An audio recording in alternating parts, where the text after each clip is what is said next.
Masa depan itu emang benar kita bisa rencanain, tapi jangan harap kalau rencana yang udah kita bikin matang-matang di awal bisa berjalan sesuai dengan maunya kita. Karena seringkali ekspektasi yang udah kita bangun gak sesuai dengan apa yang udah kita harapin. Kalau nggak percaya, tanya aja si Peikian dari Donghua The Richest Man in Game.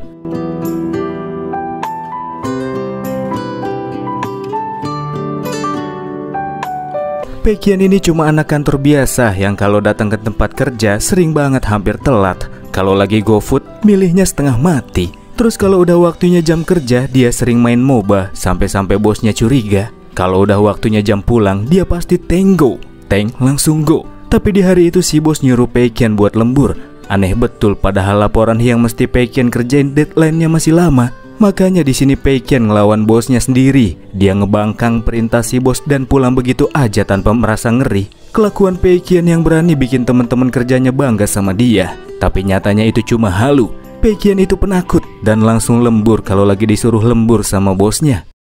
Pas lagi lembur, Peikian tiba-tiba dapat SMS dari temennya yang ngirimin link game yang katanya sih bisa nguji kekayaan masa depannya. Dari sinilah kejadian tak masuk nalar dimulai. Duit-duit terbang bermunculan dari HP-nya, ngangkut tubuh Peikian masuk ke dalam tempat sampah.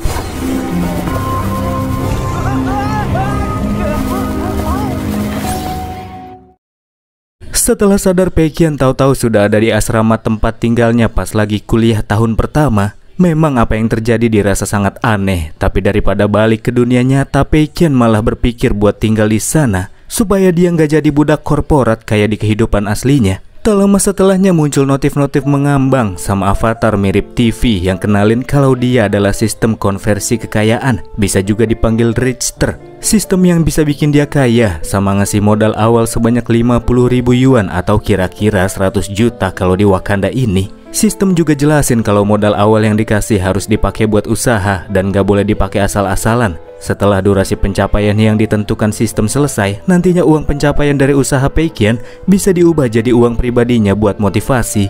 Peikian langsung semangat karena sebesar apapun hasil yang nantinya dia bikin, dia bakalan tetap dapat duit. Dadu rasio untung dan rugi pun dikocok. Peikian langsung ceming pas lihat dapat rasio untung 100:1, sedangkan rasio rugi 1:1. Yang artinya kalau keuntungan usaha sampai 100 juta di luar modal, dia cuma dapat 1 juta doang. Tapi mantepnya Peikian itu dia bisa ngeliat celah dari rasio rugi yang dia dapetin. Rasio rugi 1:1, artinya kalau usahanya rugi 100 juta, dia bakalan dapat 100 juta juga. Jadi mulai dari sini tujuan Peikian adalah membangun usaha yang merugi di bawah aturan sistem yang gak bolehin dia buat pakai uang modal usahanya secara asal-asalan. Setelah berpikir matang-matang, akhirnya Peikian milih usaha bikin game. Anggapannya bikin game itu pasti nggak murah dan susah buat suksesnya. Sedangkan nama perusahaan yang didaftarkan adalah Tengda Teknologi. Satu hal yang ditegaskan oleh sistem, Peikian nggak boleh kasih tahu tentang sistem yang dia punya kalau dia tidak mau dihukum nantinya. Waktu hitung mundur awal penyelesaian pun dilakukan. Dia cuma punya waktu 14 hari aja buat bikin game.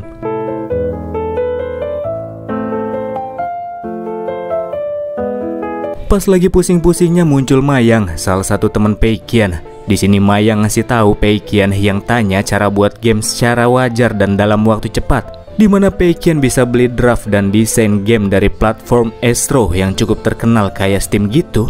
Tanpa basa-basi, Peikian langsung masuk ke situs Astro buat lihat-lihat template game yang mau dia beli. Di antara banyak template game yang mahal, dia milih game simulasi mobil yang harganya cuma 20.000 yuan.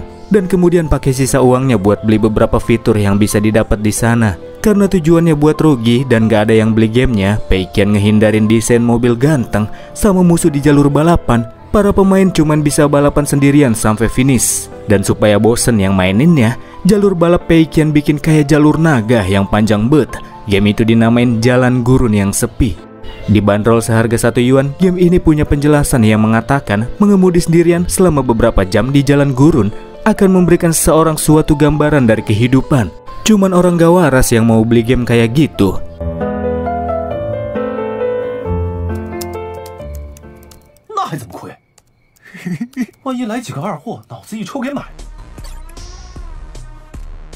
Setelah gamenya rilis dan tidak ada yang beli, Peikian merasa kalau mendapatkan uang 50.000 yuan dengan merugi itu gampang betul.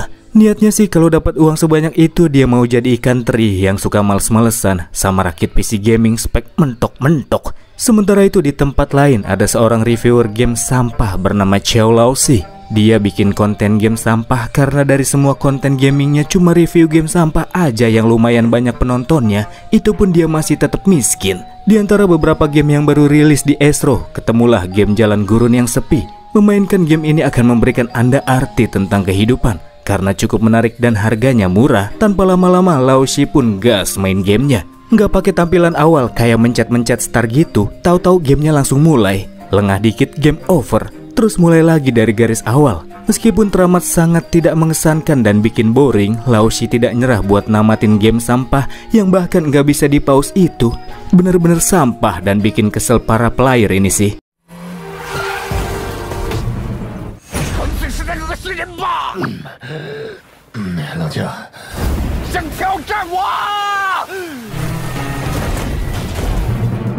Setelah cukup lama main, Laoxi hampir nyerah sampai akhirnya ada notif game yang berisikan, apakah Anda mau tahu hadiah apa yang ada di garis finish titik akhir? Notif itulah yang bikin Laoxi penasaran dan lanjut buat namatin game Jalan Gurun yang Sepi. Sebuah game yang benar-benar bisa memberikan arti tentang kehidupan kepada seseorang.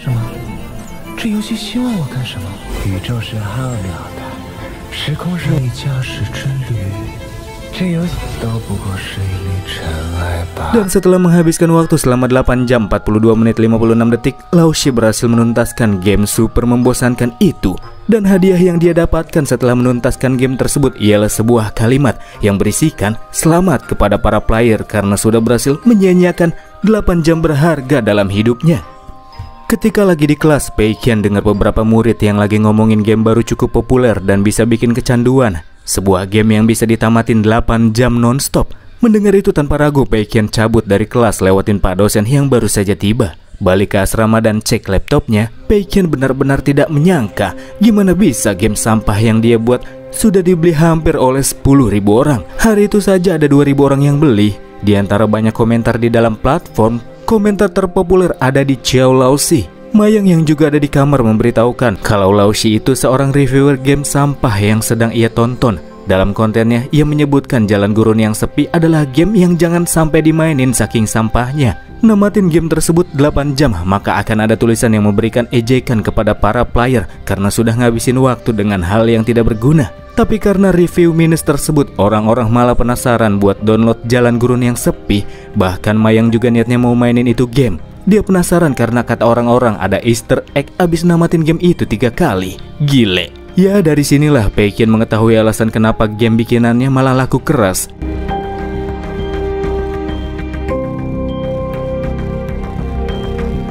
Supaya Jalan Gurun yang Sepi tidak dibeli oleh orang lagi dan berusaha supaya nggak dapat untung, Pei Qian nambahin deskripsi game. Dia nulis minta maaf karena game tersebut benar-benar sampah, membosankan, yang tidak layak untuk dimainkan. Dan para player boleh minta refund karena sudah beli game sampah itu. Akan tetapi para player yang sudah beli gamenya pada komen kalau mereka menerima permintaan maaf sang pembuat game. Namun mereka tidak akan meminta refund karena dari awal sudah tahu Jalan Gurun yang Sepi itu memang game sampah. Tak bisa berbuat apa-apa lagi, Pei Qian cuma tiduran dengan mata kosong sambil lihat Mayang yang ngebully game sampah Jalan Gurun yang Sepi. Pei Qian tahu kalau situasi terus berlanjut memang dia bakal dapat cuan, dan dari total keuntungan pendapatan setelah dikonversi oleh rasio yang sebelumnya ditentukan, gaji pertama Pei Qian ya kira-kira bisalah buat beli cilok. Di tempat lain kita akan diperlihatkan dengan sang presiden Astro, Li Shi, bersama dengan manajer centilnya membahas jika Astro hingga saat ini sudah mengakuisisi 15 perusahaan game. Dan di bulan tersebut hanya satu perusahaan indie yang belum diakuisisi. Game indie yang cukup populer tapi harganya cuma 1 yuan atau 2.000 perak. Nona manajer menganggap tak perlulah akuisisi perusahaan satu itu, toh nggak ada uangnya juga. Akan tetapi Presiden Li punya pandangan yang berbeda. Yang dia mau bukan uang, tapi memonopoli market. Karena dianggap tidak kompeten, si manajer centil pun dipecat saat itu juga.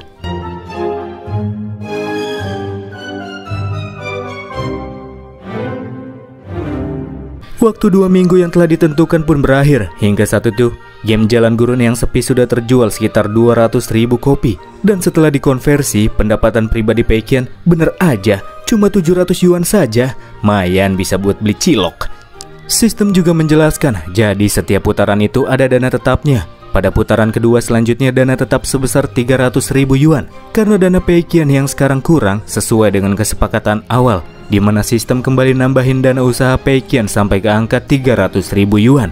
Ini sih bakalan bikin Peikian makin susah buat merugi. Putaran kedua sendiri akan berakhir dalam 30 hari, supaya bisa menjadi ikan asin yang kerjaannya males-malesan. Dan dalam putaran kedua ini merugi, pada akhirnya Peikian niat mau ngerekrut Mayang, kawan dia yang paling bodoh.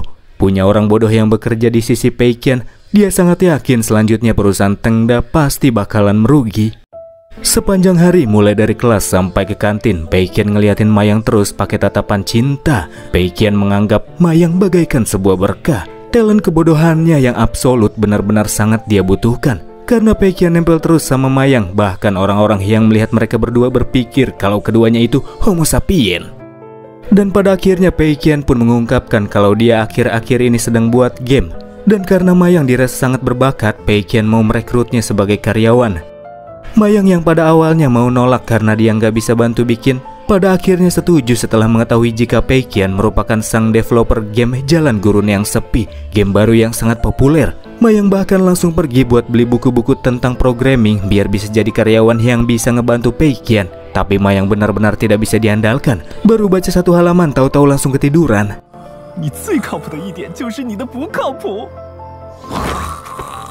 Dalam putaran kedua ini, supaya bisa ngabisin dana yang diberikan oleh sistem, pada akhirnya Peikian kembali bikin game.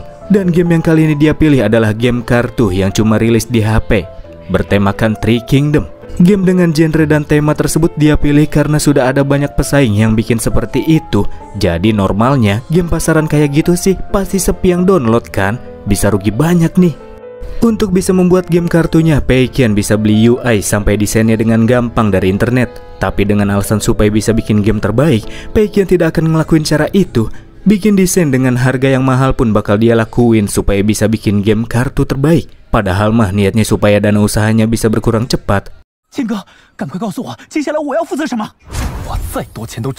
Bagian untuk desain karakter game akan dibuat sama Mayang, yang diminta buat modifikasi tiap karakter yang ada di Three Kingdom. Karena para pemain game Three Kingdom banyak fans yang fanatik, Mayang menganggap pasti bakalan banyak pemain yang marah kalau karakter Three Kingdom dimodifikasi. Tapi justru itulah yang diharapin Peikian supaya gamenya nggak laku. Peikian meyakinkan Mayang jika apa yang akan mereka lakukan adalah membuat inovasi yang baru. Dan karena Mayang adalah orang yang tidak tahu betul sama karakter dari tema tersebut, dia dianggap menjadi orang yang tepat buat bisa modif game yang mereka bikin. Dengan menggunakan imajinasinya, Mayang berpikir kalau mereka harus membuat Guan Yu jadi naga, Macau jadi manusia kuda, Zhuge Liang jadi ilmuwan yang bisa bikin robot, dan modifikasi aneh lainnya.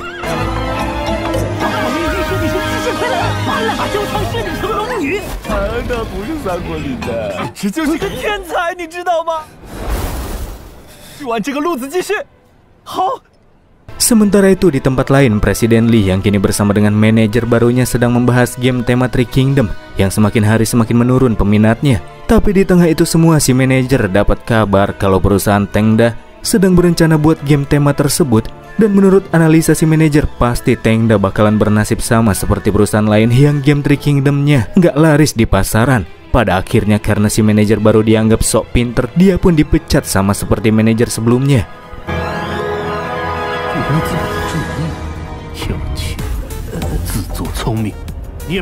Kembali ke proyek, pada hari itu Peikian dan Mayang akan melakukan daring ke seorang komikus digital introvert yang sama sekali nggak terkenal bernama Ruan Guangjian. Peikian mau beli jasanya buat gambar karakter Three Kingdom yang sebelumnya sudah dipikirin sama Mayang. Penawaran harga yang diberikan Peikian begitu mengerikan karena dia terus menambah jumlah harga standar yang sudah diberikan sama Guangjian. Dan keduanya pun sepakat di harga 3.500 yuan per gambar karakternya. Supaya tidak melanggar aturan sistem, harga tinggi tersebut sudah termasuk dalam biaya revisi nantinya.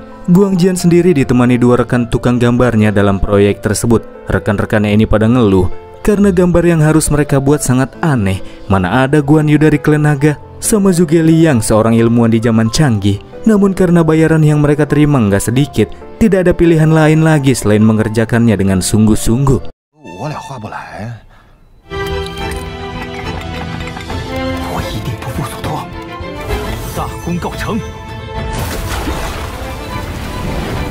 Setelah mendapatkan tukang gambar, Peikian kemudian membuat gamenya di Astro. Dia beli sebuah game gagal dari perusahaan lain. Dia juga beli musik background yang kampungan, beli UI yang jelek, dan efek api-apian kuno yang bikin pertarungan terkesan gembel. Dengan demikian akhirnya terbentuklah sebuah game yang bernama Jenderal Hantu.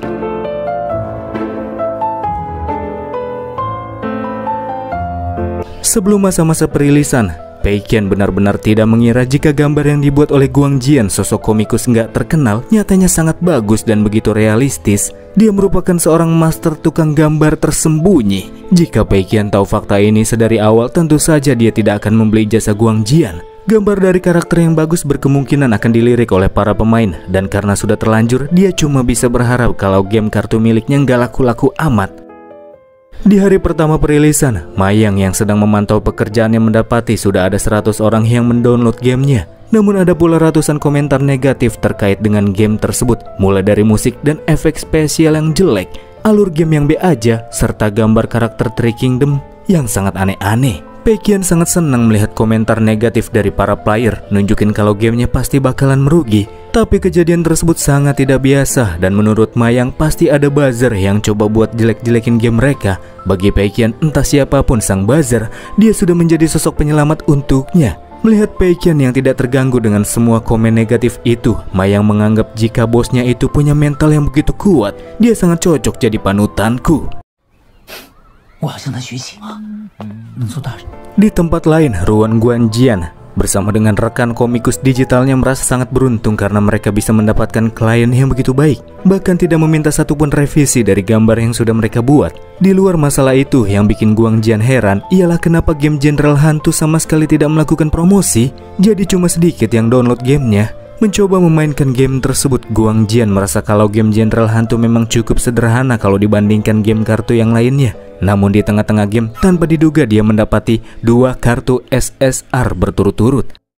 Merasa ada sesuatu yang aneh, Guangjian kemudian menelpon Mayang untuk bertanya kenapa dalam game Jenderal Hantu di bagian toko cuma ada 1 item berbayar, yakni kartu VIP permanen yang harganya murah. Mayang pun jelasin, di toko memang cuma ada 1 item berbayar, dan ketika pemain membelinya, mereka bisa gacha-gacha kartu 2 kali sehari selama 10 hari berturut-turut, dan kemungkinan bisa dapat kartu langka sangat tinggi. Harga game sendiri cuma 10 yuan, dan item berbayar VIP 30 yuan.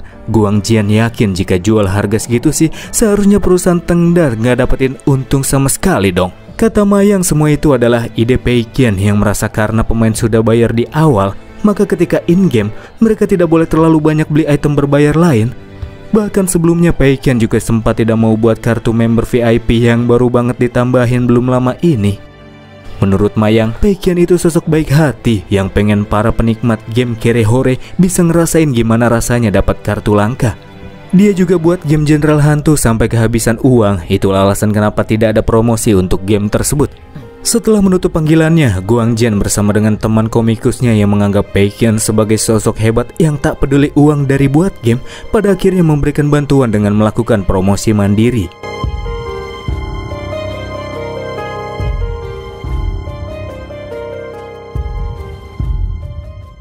Padahal Peikian sendiri lagi senang betul karena di game Jenderal Hantu sudah cukup lama nggak ada pemain yang online, dan berhari-hari nggak ada lagi yang beli gamenya. Bakalan rugi 100% ini sih menurutnya. Tapi tak berselang lama, Mayang datang dengan begitu gembira karena game Jenderal Hantu tiba-tiba sudah dibeli oleh 10.000 pemain cuma dalam 1 malam. Tidak cuma jadi game viral, tapi komentar para pemainnya juga bagus-bagus. Dari kolom komen, Peikian merasa sangat yakin jika orang yang sudah membaut game tersebut viral adalah si komikus introvert. Dan iya, ternyata Guangjian sebelumnya upload gambar ciamiknya dari Jenderal Hantu ke grup tukang gambar. Banyak para seniornya yang memuji gambar Guangjian, sampai-sampai menjadi bahan perbincangan yang semakin lama semakin meluas dengan cepat, membuat game tersebut jadi populer.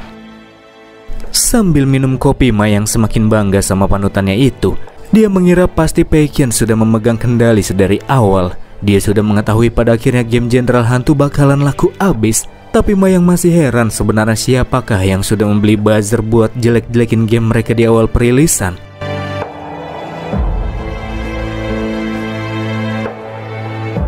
Ya tentu saja orang di balik itu semua ialah Presiden Lee dari Astro bersama dengan manajer barunya yang punya agenda buat akuisisi perusahaan Tengda. Karena manajer baru yang satu ini nggak sok pintar, sang presiden pun nggak pecat dia. Supaya game Jenderal Hantu penjualannya nggak semakin banyak, Peikian coba nelpon pihak Esro dan meminta supaya Esro buat nurunin game Jenderal Hantu dari daftar rekomendasi game populer. Dia mengatakan kalau masih ada game yang lebih layak buat masuk ke daftar rekomendasi Game of the Week. Tapi sayang sekali, Peikian harus membatalkan niatannya itu karena menurut sistem perbuatan Peikian itu melanggar aturan. Pas mental Peikian lagi kacau-kacaunya, waktu penyelesaian putaran kedua pun berakhir. Dana tetap yang Peikian punya sekarang 500 ribuan yuan lebih, jadi sistem gak perlu nambahin. Waktu penyelesaian selanjutnya selama 90 hari juga bikin Peikian kena mental. Karena dari keuntungan bersih 200 ribuan yuan, Peikian cuma dapat gaji pribadi sebanyak 2 ribuan yuan. Ya lumayan lah, bisa beli cilok 2 bulan. Peikian yang belum nyerah dan lagi putar otak biar bisa rugi dapat telepon dari Mayang yang melaporkan kalau Esro mau beli perusahaan mereka dengan nominal tak main-main. Meskipun kepingin, tapi karena sistem gak bolehin, dia mau tidak mau harus melakukan penolakan. Investasi yang dianjurkan sama Esro juga ditolak sama Peikian. Dia gak mau saldo usahanya malah jadi tambah gede.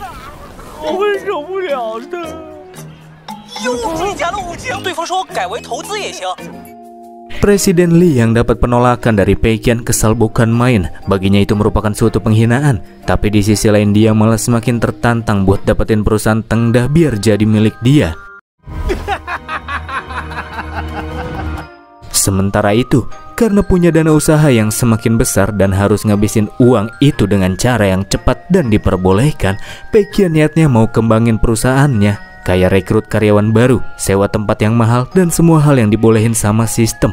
Mereka berdua kemudian datang ke sebuah agensi buat nyari karyawan yang cocok gabung sama Tengda. Si abang-abang tukang rekrut awalnya nganggep remeh Peikian yang kelihatan kayak mahasiswa biasa yang lagi coba-coba buat usaha. Tapi pas Peikian janjiin buat gaji karyawannya sebanyak 400 ribu yuan per tahun, si tukang agensi langsung sungkem ngelayanin Peikian kayak raja. Karena Peikian mau cari sekretaris, tukang agensi rekomendasiin 2 nama. Orang pertama punya skill hebat buat ngurusin hal-hal sepele, dan nama kedua bisa bantu petinggi dalam berbagai pengambilan keputusan penting di perusahaan. Wow! Dan tentu saja Peikian pilih sekretaris pertama yang jago ngelakuin hal-hal sepele. Dia nggak mau punya sekretaris yang menjauhkannya dari kerugian. Sekretaris yang dimaksud oleh si tukang agensi adalah seorang nona bernama Shin Hailu. Nona yang gak segan-segan mukulin bos sendiri kalau si bos suka pegang-pegang dia.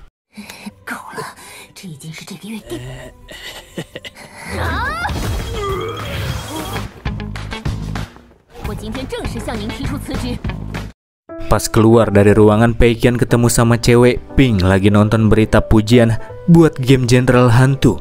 Peikian ngomong ke cewek Pink kalau game Jenderal Hantu itu cuma game biasa yang sangat membosankan. Jadi berita itu cuma dilebih-lebihkan saja. Tapi Peikian malah diomelin sama si cewek yang begitu mengagung-agungkan game Jenderal Hantu. Cewek Pink ini namanya Lin Wan. Niat hati sih dia mau ngelamar kerja di perusahaan Tengda yang belakangan ini cukup terkenal. Pas banget kata si tukang agensi, karena yang diajak ngobrol sama Lin Wan sebelumnya itu kan Peikian, si presidir dari perusahaan Tengda.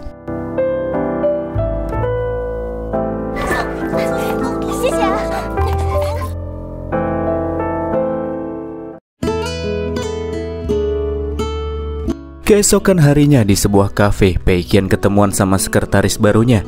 Kepada Nona Shin, Peikian membuat sebuah perjanjian di mana Peikian memperbolehkan si Nona buat beri nasihat, tapi cuma di saat Peikian bertanya saja. Tapi jika Peikian tidak tanya, Nona Shin harus tetap diam. Dan terkadang dia juga diharuskan buat jadi alat untuk Peikian. Dan keduanya pun sepakat.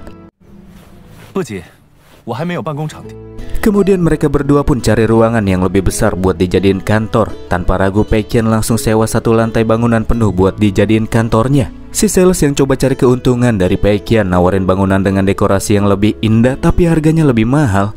Bukannya nego buat cari harga murah, Peikian di sini malah minta naikin harga sewa yang dia pikir masih terlalu murah. Lantai bangunan sewa pun didapatkan senilai 700 ribu yuan lebih.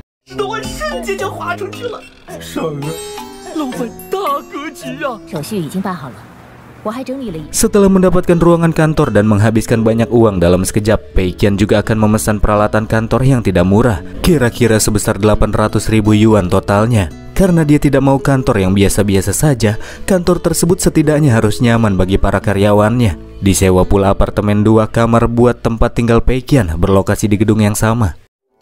Nona Shin selanjutnya memberikan daftar nama calon karyawan mereka. Orang-orang yang direkomendasikan olehnya adalah orang-orang para pekerja elit yang sangat ahli di dalam industri game. Daripada merekrut orang-orang elit tersebut, Peikian lebih memilih untuk mencari karyawannya sendiri. Nggak harus elit, setidaknya mereka mengerti sedikit tentang industri game. Selain itu, karena Peikian adalah bos, Nona Shin juga merasa kalau Peikian harus mengubah penampilannya. Nggak harus pakai uang pribadi, karena Peikian bisa rembes pakai uang perusahaan, karena keduanya memang saling berkaitan. Total dana yang sekarang sudah terkumpul sebanyak 2,7 juta yuan yang angkanya masih terus bertambah. Selanjutnya dia berniat untuk membelanjakan lebih banyak keperluan kantor, pakaian, ataupun mobil dinas. Selama bisa menghabiskan uangnya tanpa melanggar aturan sistem, Peikian akan lakukan sampai dia bisa merugi.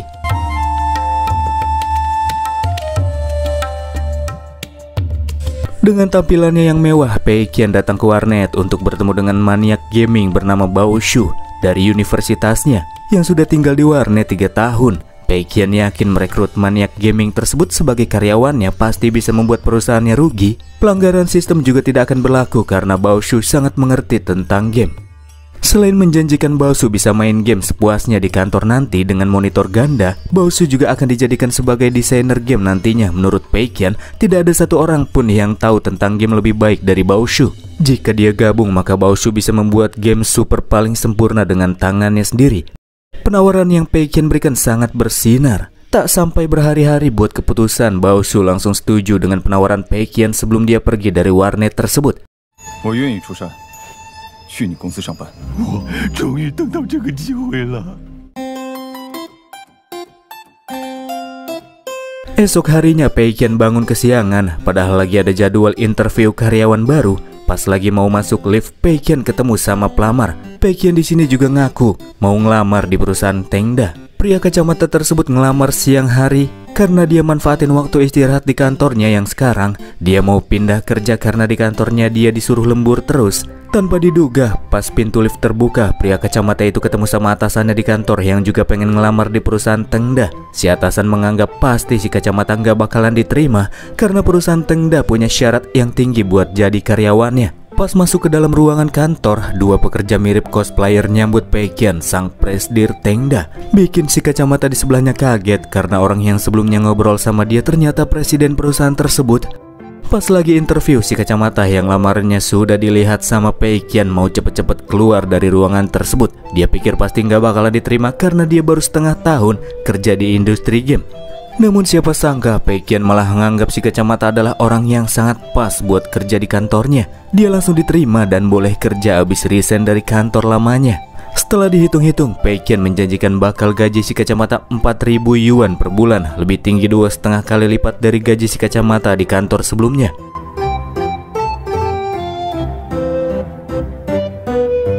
Setelah banyak interview pelamar, selanjutnya adalah orang terakhir, dan ternyata dia adalah si cewek pink yang masuk ke sana. Cewek satu ini menganggap Peikian sangat berbeda karena dia buat game bukan cuma buat cari cuan, melainkan supaya para pemain game bisa bahagia, ungkapnya. Nona Shin kemudian kenalin si cewek pink kepada Peikian. Dia namanya Lin Wan yang sebelumnya pernah kerja di perusahaan industri game besar Tianhuo. Karena kerjaannya kurang dan sering masuk daftar eliminasi, sebelum dipecat Lin Wan milih resign duluan dari perusahaan lamanya. Dari info tersebut tanpa basa-basi, Lin Wan pun diterima kerja di Tengda. Xiao Huang, si kacamata yang baru keluar dari ruangan HRD buat resign, kembali bertemu si atasan, mengatakan kalau dia diterima kerja di Tengda. Dan kata perusahaan Tengda, alasan kenapa si atasannya ini nggak diterima itu karena dia punya terlalu banyak pengalaman, terlalu kaku, dan kurang semangat buat bikin inovasi yang baru. Setelah kantor dipenuhi oleh para pekerja, mereka merasa bingung padahal seminggu sudah terlewati, kerja 9 to 5 tanpa lembur. Tapi si bos masih belum juga ngasih pekerjaan buat mereka. Bahkan mereka semua cuma diminta buat main game terus seharian. Menurut anggapan Lin Wan, pasti sang presdir melakukan semua itu agar para pekerja bisa memahami POV para penikmat game. Dengan main game lebih banyak, mereka pasti bisa nemuin celah dan masalah game pasaran yang ada sekarang. Jadi kedepannya mereka bisa menghindari masalah-masalah seperti itu. Di lain hal mereka juga yakin kalau sang presidir yang tak kunjung muncul dari hari pertama pasti sedang dalam perjalanan negosiasi bisnis, bukan cuma duduk dan tidak kemana-mana. Ya kenyataannya emang gak kemana-mana sih dia. Tapi meskipun cuma duduk di kamarnya saja, Peikian terus mikirin cara supaya perusahaan gamenya bisa rugi. Membuat perusahaan rugi terasa makin lama makin sulit saja pikirnya. Ketika waktunya pulang tiba, Nona Shin bakalan langsung minta semua karyawannya pulang. Karena Tengda punya aturan yang nyuruh para karyawannya supaya nggak boleh lembur. Harusnya sih enak ya, tapi karyawannya malah ngeluh karena mereka nggak dikasih kerjaan selama ini.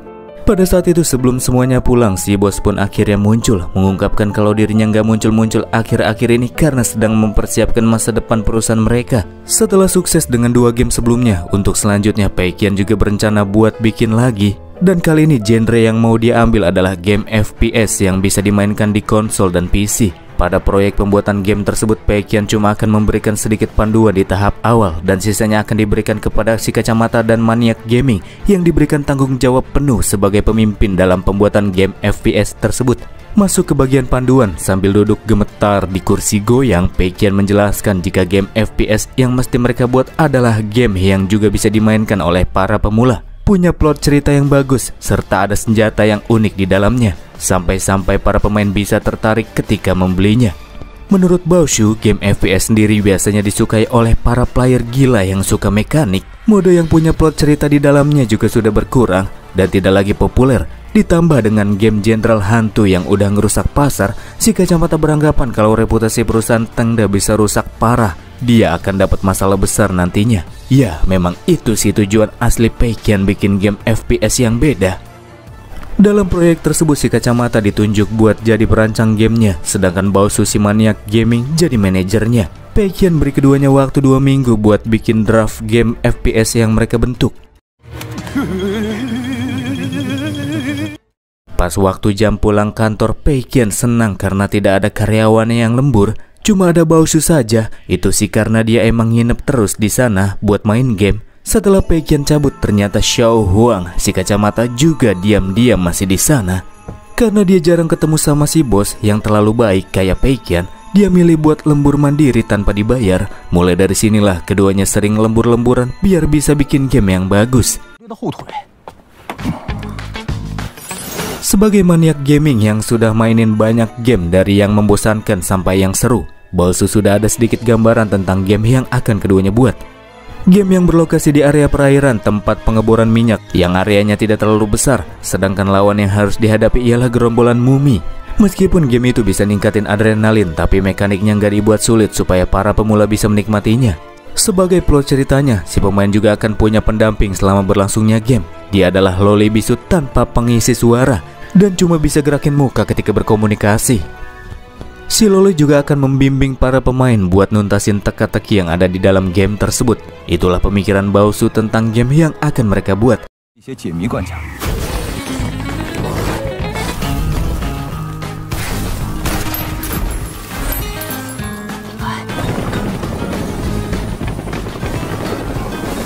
Game yang cukup budget, mengingat selama ini Tengda selalu bikin game minim buat dapetin untung sebanyak mungkin. Baoshu yakin alasan kenapa dia dipilih pasti karena sang presidir sudah tahu dari awal kalau Baoshu punya ide yang begitu brilian. Peikian dianggap sebagai sosok misterius nan hebat dengan ideologi ranah tertinggi.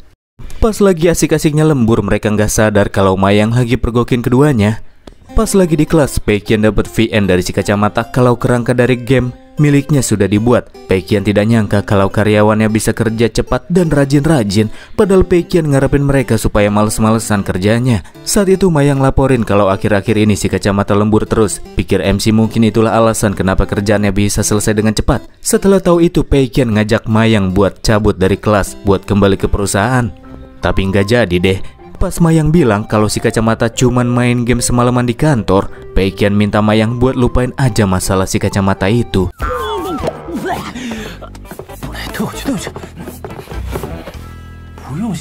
Pada akhirnya secara diam-diam untuk bisa membuat game yang sempurna, semua karyawan pun milih buat lembur dengan ikhlas. Sementara itu Peikian yang lagi mandi sama bebek-bebekannya makin pusing dengan gimana caranya bisa ngabisin uang perusahaan yang nambah terus gara-gara kedua game miliknya masih banyak yang beli. 谁呀？ Pas merenung di dalam bak mandi, Mayang pun datang buat ngasih tahu kalau sekarang bukan cuman si kacamata aja yang lembur, tapi semua karyawannya juga malah lembur cuman buat main game. Dari masalah itulah Peikian dapetin cara buat hambur-hamburin uang perusahaannya. Ia mengatakan kepada Mayang kalau para karyawan itu lembur demi perusahaan.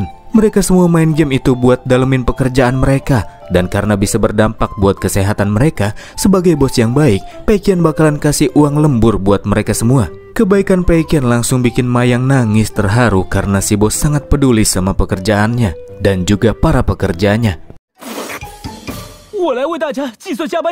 Beberapa hari setelahnya, si kacamata ngelaporin kalau perencanaan gamenya sudah selesai. Hal itu bikin Peikian deg-degan sama hasil dari game tersebut. Ia berharap kalau gamenya bakalan burik. Game tersebut Peikian beri nama Anjungan Lepas Pantai. Nggak kehilangan akal buat ngabisin uang perusahaan dengan cara yang wajar, Peikian ngasih prasmanan gratis buat para pekerjanya. Dia juga sudah buatin fasilitas gym, bahkan sewa PT buat mereka. Fasilitas berlebihan yang dikasih perusahaan Tengda buat si kacamata heran sebenarnya apa sih yang dipikirin sama bos mereka.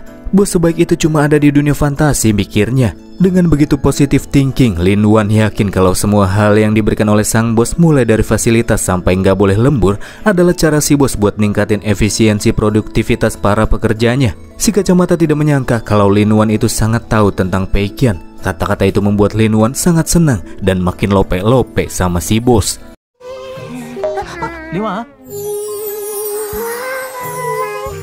Lin Wan selanjutnya dipanggil ke ruang bos, di mana Peikian memberitahunya bahwa para pekerja mulai dari sekarang bakal nerima uang lembur yang sesuai. Pada awalnya Lin Wan menolak karena para karyawan lembur ikhlas, tapi setelah si bos mendesaknya, Lin Wan pun tidak bisa berbuat apa-apa saking lope-lopenya dia sama si bos.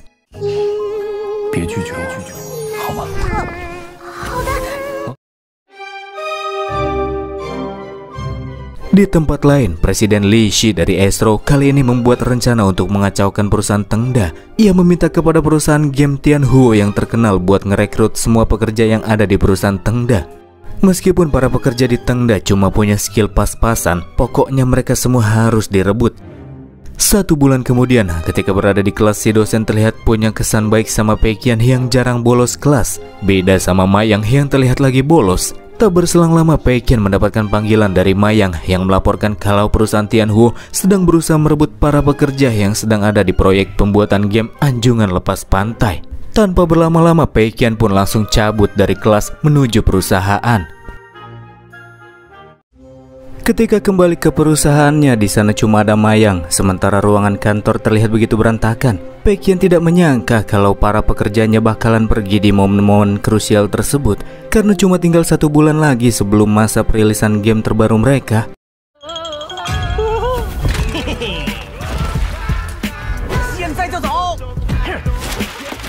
Namun tak lama setelahnya, para karyawan pun kembali muncul, bikin Peikian bingung kenapa mereka semua masih ada di sana. Ternyata mereka nggak run away dari perusahaan Tengda. Memang mereka semua sempat menerima tawaran buat bergabung ke perusahaan Tianhuo yang terkenal, tapi mereka semua menolaknya. Sebagai kumpulan orang-orang pekerja serabutan dan kurang berguna di kantor mereka yang sebelumnya, karyawan-karyawan Peikian sudah sangat puas bekerja di perusahaan Tengda. Belum pernah ada lingkungan kerja seenak di perusahaan itu menurut mereka, jadi mana mungkin mereka pergi dari sana. Sedangkan alasan kenapa seisi ruangan berantakan itu karena sebelumnya para pekerja merasa sangat senang setelah berhasil menyelesaikan game Anjungan Lepas Pantai lebih cepat dari yang sudah dijadwalkan. Saking senangnya mereka pun sampai menggila. Setelah melihat review dari game Anjungan Lepas Pantai, meskipun grafik yang disajikan B aja, tapi plot ceritanya cukup bagus. Tentu saja itu membuat Peikian merasa agak khawatir. Ketika Peikian coba mencari cara untuk menghambat perkembangan game tersebut, tiba-tiba saja muncul Nona Shin bersama dengan seorang pelamar yang mau interview. Dan ternyata orang tersebut adalah manajer si Presiden Li Shi, orang yang sudah mewakili studio Tianhuo untuk merebut karyawan Tengda sebelumnya, tapi sekarang malah mau gabung sama perusahaan ini. Ia juga mengungkapkan semua kejelekan Presiden Li yang selain sudah mencoba merebut karyawan Peikian, dia jugalah orang yang telah menyewa buzzer buat jelekin game Jenderal Hantu sebelumnya. Ya, pada akhirnya karena Peikian tidak punya tempat yang cocok buat pria tersebut, ia pun tidak diterima untuk gabung ke perusahaan Tengda.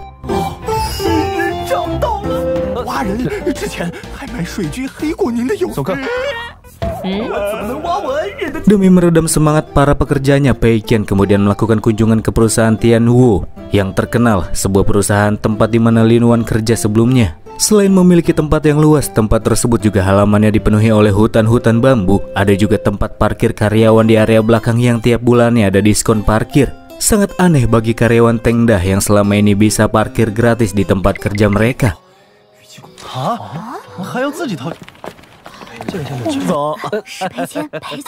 Masuk ke dalam kantornya, Pei Qian ketemuan sama Presiden Zhou, bos di tempat itu.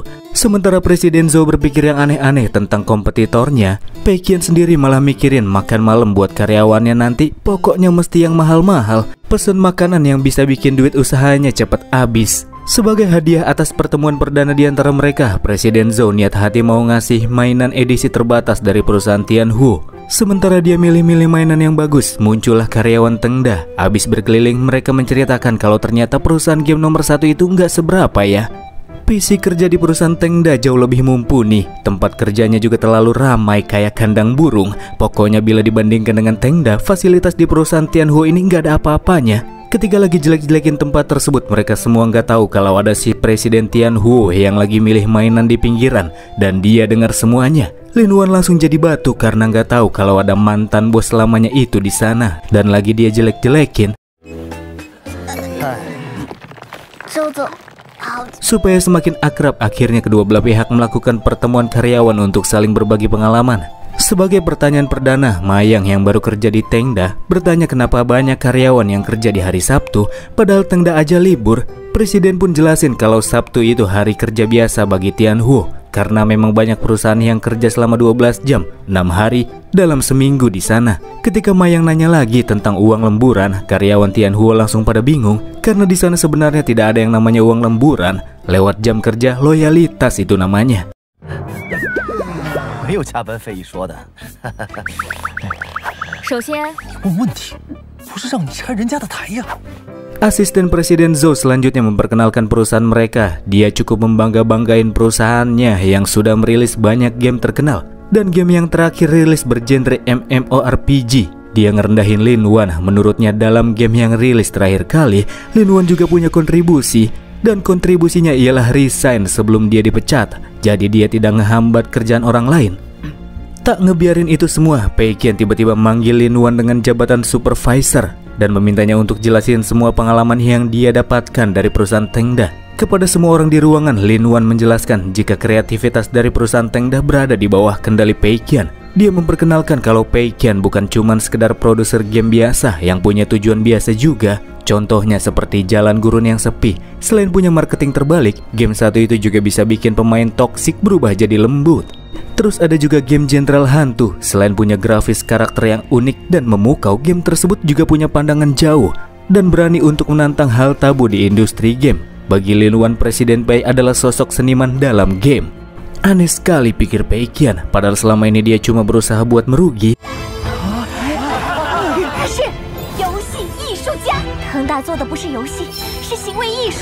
Selanjutnya yang akan berbicara adalah Presiden Zhou. Dia mengungkapkan jika perusahaannya akan kembali merilis game baru yang bernama Jejak Peluru yang bakalan rilis setengah bulan lagi. Game bertemakan FPS yang memberikan pengalaman nyata kepada para pemain garis kerasnya. Senjata yang digunakan menerapkan mekanik asli. Jadi kalau tentara yang main, mereka bisa tanpa kesulitan buat ngendalin senjatanya. Ketika si kacamata merasa khawatir dengan game buatan kompetitornya, Pei Qian malah terlihat begitu santai. Ya, sebenarnya dia merasa senang karena game Tianhuo yang lebih baik bisa dengan mudah menghancurkan game Anjungan Lepas Pantai ketika kedua game tersebut dirilis, dan tentunya dia akan merugi. Meskipun Presiden Zhou menunjukkan betapa mendominasinya dia, si kacamata melihat Pei Qian terlihat sangat percaya diri. Pengetahuannya tentang game kayak lebih mantap daripada Presiden Zhou. Padahal...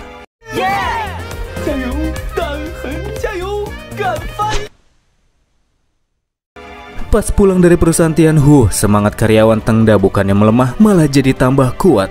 Mereka semua berniat buat kerja lebih keras supaya kualitas game Anjungan Lepas Pantai bisa melampaui game Jejak Peluru yang bakalan rilis di waktu yang sama.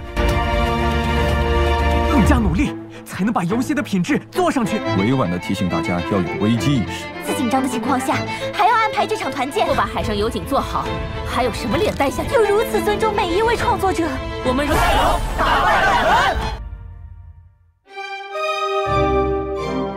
Malam harinya, Zhou nelpon Presiden Lee. Katanya nang-nang saja, pasti game jejak peluru yang segera rilis bisa ngalahin game punya perusahaan Tengda. Terlebih menurutnya Peikian itu orangnya tidak terlalu rumit pas ketemu sama dia.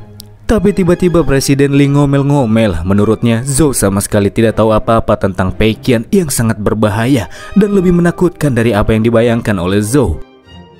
Setelah berusaha dengan keras, Peikian akhirnya bisa melihat kerugian yang dia buat pakai banyak cara. Kira-kira sekarang dia sudah rugi 140.000 yuan dari pendapatan game yang dia buat. Supaya bisa semakin merugi, Peikian meminta Nona Shin untuk membawa karyawannya senang-senang seperti belanja, makan, nonton film dengan alasan pencapaian karena mereka sudah sukses membuat game perdana mereka di perusahaan Tengda.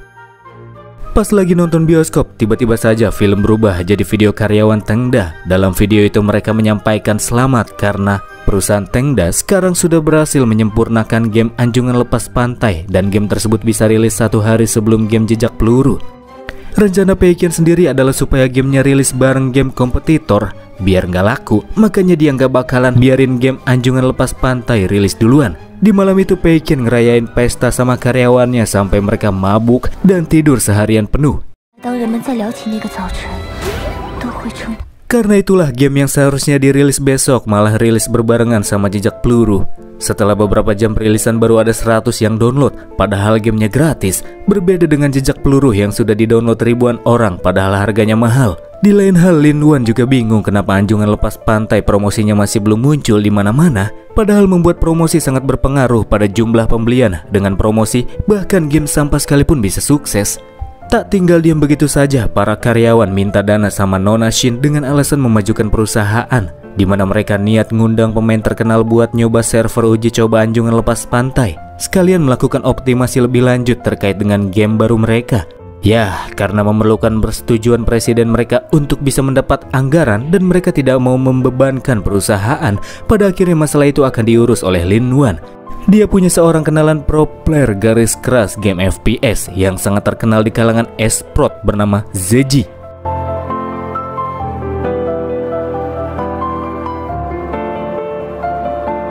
Selanjutnya kita akan berpindah ke lokasi pro player yang dimaksudkan. Zeji yang sudah terlalu muak dengan game lokal yang gitu-gitu aja akhirnya memainkan Anjungan Lepas Pantai. Game gratis tapi ada item dengan harga yang sangat mahal yang dijual di dalamnya. Seperti biasa, nggak ada menu awal di mana para pemainnya bakalan langsung mulai game setelah booting. Di awal game di saat ketemu sama gadis bisu, Zeji sangat yakin kalau wanita bisu dalam game itu pasti bakalan jadi beban yang harus dia lindungin selama in-game. Memiliki animasi yang cukup menarik, menghadapi segerombolan mumi tapi dengan mekanik yang gak susah-susah amat bikin Zeji cukup mengapresiasi game tersebut. Ada juga teka-teki cukup twist di dalam game yang bikin Zeji hampir tidak menyadarinya.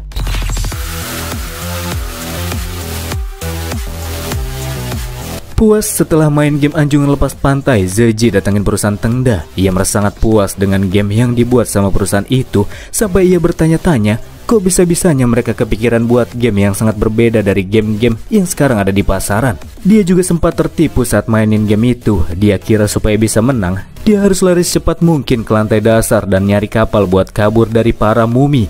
Taunya dia diharusin buat manjat tower dan nyalain lampu sorot buat manggil helikopter. Entah itu mulai dari story, desain, semua aspek yang terdapat di dalam game Anjungan Lepas Pantai bikin Zeji sangat puas. Apalagi ketika dia mengetahui ada game lokal semantap itu. Dia bahkan udah beli satu-satunya item mahal yang ada di Anjungan Lepas Pantai. Bausu dan si kacamata yang sudah mimpin game tersebut merasa sangat senang karena Zeji terus memberikan sanjungan kepada game mereka. Di kelasnya, Peikian lagi bayangin ketika dia sampai di perusahaan yang harus dia lakuin, yaitu kasih semangat ke para karyawannya karena game yang mereka buat sudah gagal, apalagi game itu nggak pakai promosi-promosian. Tapi kegembiraan Peikian saat itu langsung berubah ketika Mayang melaporkan kalau penjualan game Anjungan Lepas Pantai pasti sebentar lagi akan meroket bila melihat dari data yang terus naik.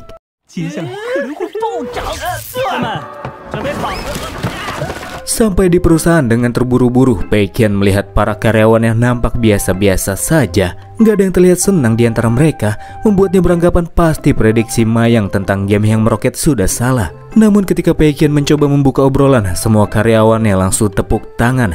Nyatanya perkataan sang bos yang sama sekali tidak meragukan kemampuan mereka kini sudah berbuah manis. Anjungan Lepas Pantai telah benar-benar meroket penjualannya.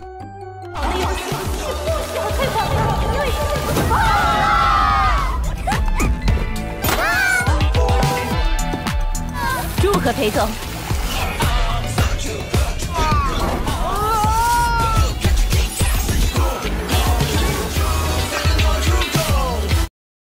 Bila belajar dari masalah sebelumnya, Peikian yakin kalau meroketnya penjualan game itu pasti dikarenakan adanya pengkhianat yang diam-diam melakukan promosi, menerima catatan keberhasilan game yang diberikan si kacamata. Benar saja, di sana Peikian menemukan catatan mengenai Lin Wan yang sudah memanggil pro player buat mainin game tersebut.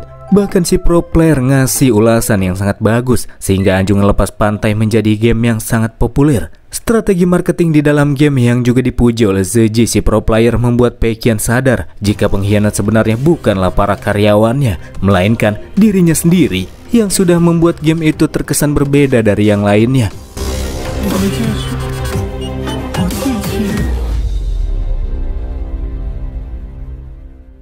Di sisi lain, karyawan Peikian merasa sangat takjub dengan si bos yang tetap tenang ketika mengetahui penjualan game yang meroket, seakan-akan keberhasilan dari game itu sudah dia ketahui dari awal, segalanya berada di bawah kendalinya, bos yang sangat luar biasa.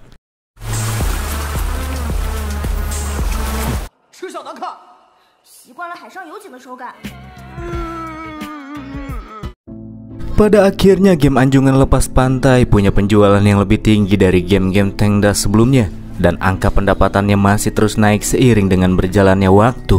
Dengan dana yang didapatkan, Peikian memiliki perhitungan agar bisa merugi. Selanjutnya yang harus dia lakukan ialah menghabiskan sekitar 600.000 yuan lebih dalam waktu 47 jam. Pada awalnya Peikian niat mau habisin uang sebanyak itu dengan cara update versi game Jenderal Hantu sama Anjungan Lepas Pantai, tapi langsung gak jadi karena sistem malah mau ngasih tambahan dana jika Peikian update game-game perusahaan Tengda. Sebelum melakukan kompromi dengan sistem agar bisa menghabiskan uang dengan cara yang wajar tanpa melanggar aturan, Peikian cuma bisa rembes uang perusahaan dengan metode rembes khusus, belanjain para karyawannya. Peikian mengatur semua itu bersama dengan Nona Shin sepanjang malam.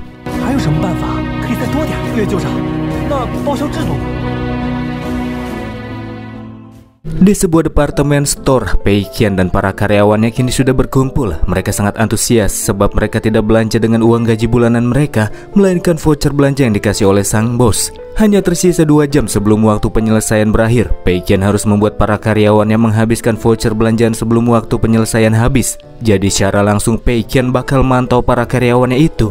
Dia mendorong si kacamata supaya buat beli laptop kerja yang sesuai. Bau susi nggak masalah, dia udah beli gear gaming high quality yang dia butuhkan.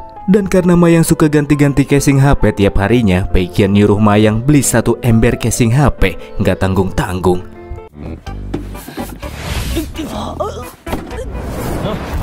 Karena di masa-masa itu pendapatan game juga masih terus naik, Peikian juga terpaksa harus belanja buat dirinya sendiri. Sebenarnya sih pengen belanja barang-barang yang hedon biar cepet habis uangnya, tapi karena sistem gak bolehin, Peikian cuman bisa beli barang yang gak mahal-mahal amat. Membuat karyawannya semakin takjub dengan si bos yang padahal sudah punya banyak uang, tapi dia masih tetap berhemat dan malah lebih mentingin karyawannya. Waktu penyelesaian tinggal 1 menit lagi, tapi Peikian masih belum mencapai angka yang sudah ditetapkan agar bisa merugi. Karena di antara para pekerjanya cuma Lin Wan yang gak belanja, Peikian tanpa lama-lama langsung beliin wanita itu parfum yang mahal.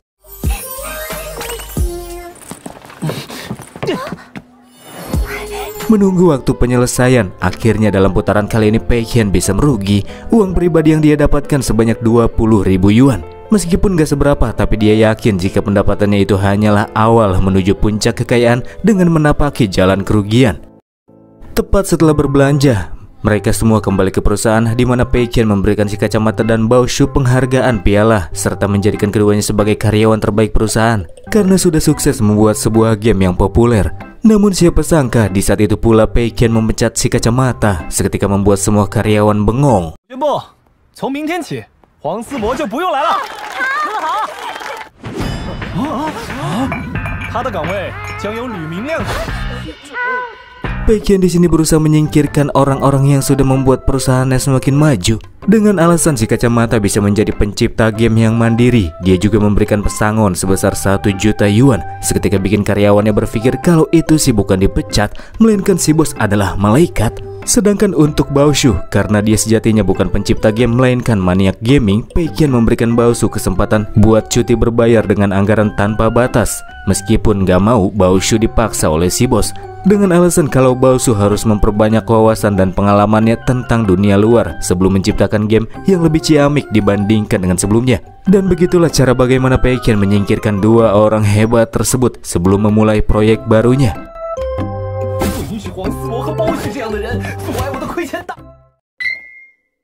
Setelah si kacamata beres-beres barang punya dia dan pamit kepada semua karyawan, dia tidak mau ketemu sama si bos karena berpikir pasti si bos bakalan sedih pas berpisah sama dia. Dia nggak tahu aja padahal mah sebaliknya.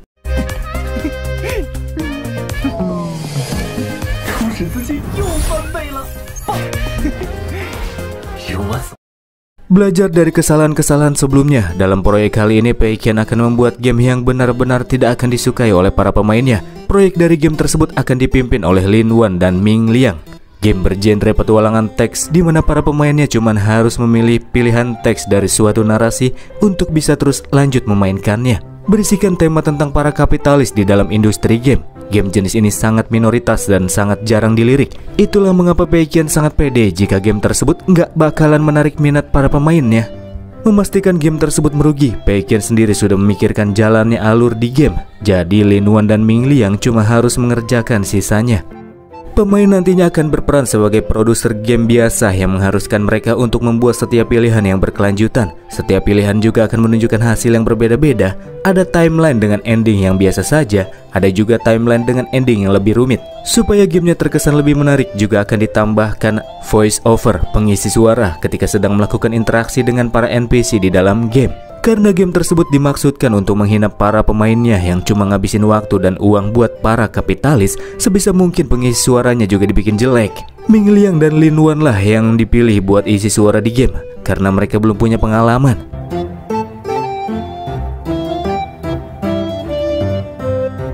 Selama proyek berjalan, Baosu yang lagi liburan ke berbagai tempat sering ngirimin Peikian video harapan supaya proyek baru game Tengda berhasil. Nampaknya maniak gaming satu ini nggak nikmatin masa-masa liburan dia. Hal itu terbukti karena tahu-tahu dia sudah ada di kantor lagi dengan kondisi menggembel dan ngeluh buat kerja. Duit memang bukan jadi masalahnya. Baosu cuma merasakan kekosongan pas lagi liburan. Karena sudah begitu, Peikian pun tidak bisa memaksa Baosu yang akhirnya kembali kerja. Dari yang sebelumnya kelihatan kayak gembel, dia langsung full power pas megang mouse gamingnya. Baosu sudah senang meskipun ia tidak diperbolehkan buat bantuin proyek game baru yang dibikin Tengda. Tapi bukan berarti dia bakalan diam saja selama di sana. Bersama dengan si kacamata yang kangen sama Tengda, keduanya diam-diam kerja keras buat perbaruin versi game Anjungan Lepas Pantai, sekalian optimasi game Jenderal Hantu. Keesokan harinya, kantor dibuat geger karena Tengda mendapatkan banyak komentar mengerikan dari para player yang minta buat update versi terbaru game mereka, sekalian optimalin game-game yang sudah ada. Para pemain gak peduli buat bayar asalkan ada update terbaru pada game-game tersebut. Tapi meskipun kolom komentar lagi chaos, Peikian sama sekali tidak punya niatan buat ngelakuin apa yang diminta oleh para pemain. Mengatakan kepada Lin Wan untuk tidak memperdulikan mereka semua dan jangan diperbarui.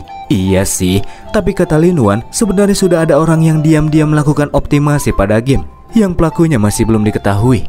Emang susah dicari siapa pelakunya, karena Baosu sama si kacamata kerjaan itu malam-malam. Lagi bukan cuman mereka berdua yang kembangin gamenya. Ruan Guangjian datang ke perusahaan Tengda untuk menyerahkan flash disk yang isinya karakter-karakter baru buat game Jenderal Hantu.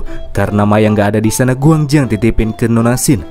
Dari sinilah Nona Xin menyangka orang yang sudah diam-diam optimasi Jenderal Hantu adalah Guangjian. Nggak biarin dia buat pergi begitu saja, si Nona meminta Guangjian buat nyerahin data itu langsung saja ke si bos. Setelah ketemu bos Peikian, pada akhirnya Guangjian malah dapat kerjaan buat bikin poster dari game baru Tengda. Peikian melakukan hal itu demi mencegah Ruan Guangjian ngelakuin update baru game Jenderal Hantu yang sudah banyak di request oleh para pemain.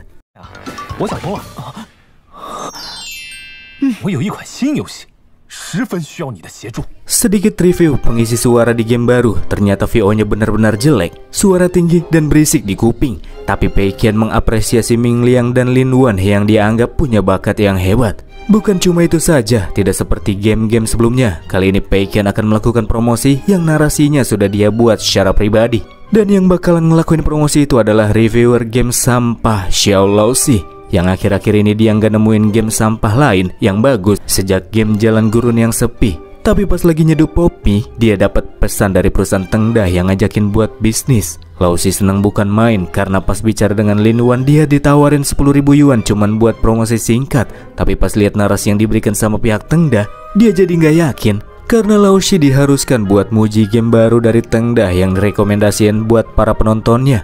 Pada awalnya Lausi mau nolak karena sama saja dia dapat endorse buat bagus-bagusin game jelek. Tentu saja para penontonnya bakal tahu. Tapi dia nggak bisa nolak pas Tengda terus-terusan naikin bayarannya sampai ke angka 50.000 yuan. Meskipun tahu kanal yang dia bangun sama harga dirinya bakalan hancur, Lausi tidak bisa menolaknya. Mendapati jika Tengda merupakan pembuat game Jalan Gurun yang sepi, Lausi yang overthinking berpikir mungkin Tengda lagi ngelakuin balas dendam karena di masa lalu game Jalan Gurun yang sepi udah dia jelek-jelekin.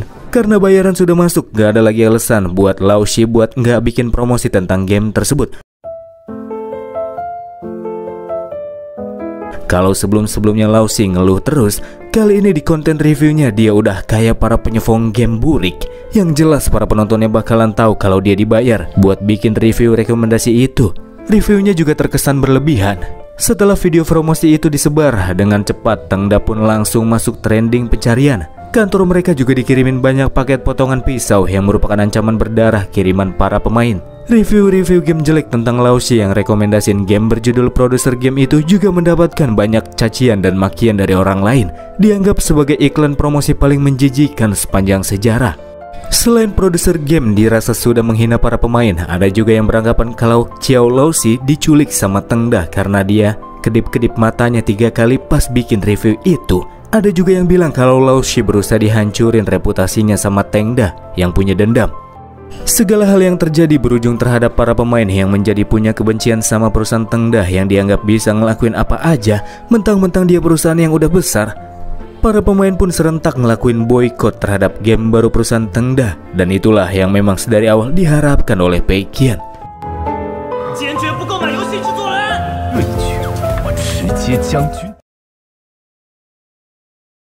Setelah game dirilis, benar saja cuma ada sedikit orang yang mau beli game tersebut. Ming Liang juga cuma bisa nangis karena proyek dari game pertama yang dia buat malah mengalami kegagalan besar. Bahkan reputasi yang selama ini sudah dibangun oleh Tengda telah hancur begitu saja. Di tengah-tengah keadaan suram tersebut, si kacamata datang bersama dengan seorang wanita dari media Playtime. Si kacamata beranggapan jika ini adalah momen yang tepat bagi mereka buat mulihin reputasi Tengda yang udah jatuh.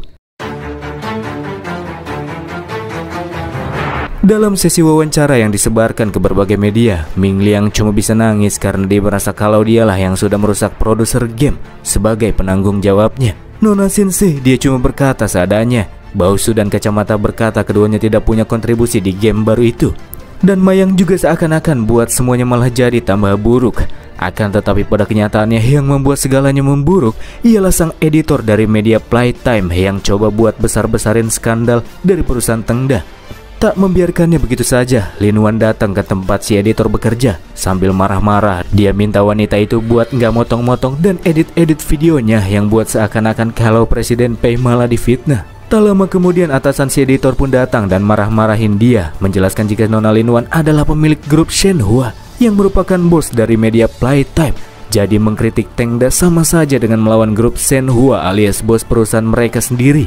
Ternyata Lin Wan ini bukan orang sembarangan. Dia sosok terkemuka yang bahkan Presiden Lee dari Esro sekalipun tidak bisa dibandingkan sama dia. Si editor kemudian melakukan wawancara ulang sama Peikian. Dalam sesi tanya jawab tersebut, Peikian cuma mau jawab 3 pertanyaan saja. Karena editor bertanya, Peikian pun menjawab. Agar reputasinya semakin buruk, Peikian menjawab alasan kenapa dia cuma mau jawab 3 pertanyaan. Karena dia nggak mau media yang suka fitnah malah buang-buang waktunya yang berharga. Karena si editor bertanya, Peikian pun menjawab lagi. Dia mau diwawancarai sekarang karena Lin Wan lah yang memintanya. Membuat si editor berpikir kalau Peikian sama Lin Wan pasti punya hubungan spesial. Hubungan yang cuma terjadi di antara para orang-orang kaya. Padahal belum direkam, tapi tidak disangka sampai saat itu si editor sudah ngajuin 2 pertanyaan. Jadi tinggal 1 pertanyaan lagi yang tersisa. Nona itu bertanya, harusnya kan pertanyaan sebelumnya nggak resmi kan? Iya, jawab Peikian. Dan itulah pertanyaan terakhir. Peikian langsung minta si Nona buat keluar dari ruangannya. Sebagai bonus, Peikian juga mengungkapkan jika alasan mengapa dia membuat game ialah untuk merugi. Dia sengaja mengacaukan game buatannya untuk menghabiskan uang. Sementara itu Lao Shi tidak bisa tidur karena dia terus ingat sama orang-orang yang udah kasih komentar negatif sama kontennya. Dan di malam itu dia pun memutuskan buat coba untuk mainin produser game yang udah bikin dia hancur. Game yang dijual seharga 28 yuan. Game yang mengisahkan tentang seorang pekerja di industri game yang awalnya cuma punya satu komputer buat kerja agar bisa bertahan hidup di dunia yang kejam sampai mencapai kekayaan. Sebentar main game teks itu, Lao Shi pun mulai tertarik buat main terus. Ketika MC di dalam game diomelin sama bosnya dan dianggap bakalan gagal, Lao Shi teringat sama dirinya, di mana orang-orang sekitarnya yakin kalau Lao Shi bakalan gagal pas mau bikin konten. Plot dari game tersebut terasa cukup realistis dengan kehidupannya. Jadi Lao Shi mutusin buat beli fitur di dalam game buat dapetin ending yang beda.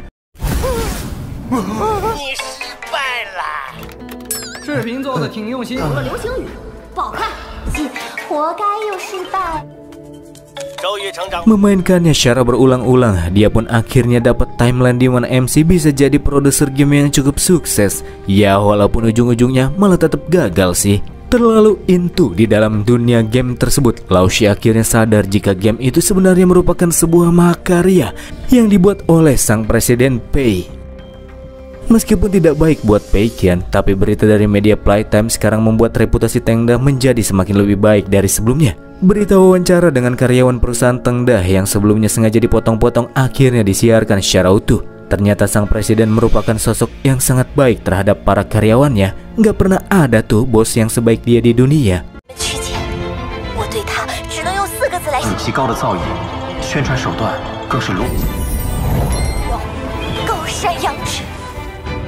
Ming Liang juga masuk ke dalam ruangan Pei Qian buat laporan kalau produser game sekarang sudah viral karena Lao Shi kembali buat konten tentang game tersebut. Produser game menurutnya lebih mirip dengan sebuah seni yang begitu relate dengan kehidupan. Isi dari game tersebut mencakup tentang situasi di dalam industri game saat itu, serta memberikan sindiran tentang kacaunya industri tersebut, mulai dari pengisi suara, gaya seni, dan mode permainan. Pokoknya, setelah mainin game itu, Lao Shi seakan-akan bisa beresonansi dengan si produser game yang bisa memberikannya pengalaman jelas tentang kehidupan mereka. Sehingga produser game bisa dianggap sebagai sebuah mahakarya yang sebelum masa pra-perilisan malah disalahartikan sama orang banyak. Lao Shi yakin itu juga pasti sudah diperhitungkan sama Presiden Pei Qian. Dia pasti tahu kalau pada akhirnya game yang dia buat bakalan meroket. Lao Shi di sini benar-benar dewa-dewain Pei Qian sama perusahaan Tengda.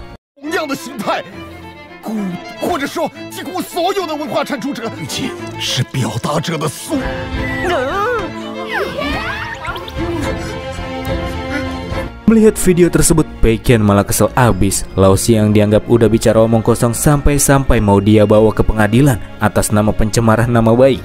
Ya, apapun itu, sekarang semuanya sudah benar-benar berubah. Perusahaan Tengda yang sempat jatuh dalam sekejap bisa kembali dipulihkan. Produser game yang sebelumnya dianggap sampah sekarang dianggap sebagai sebuah game yang telah melampaui zaman. Karena inovasi yang dilakukan begitu mengesankan. Mulai dari masa pra-rilis sampai rilis, saat itu semuanya begitu mind-blowing.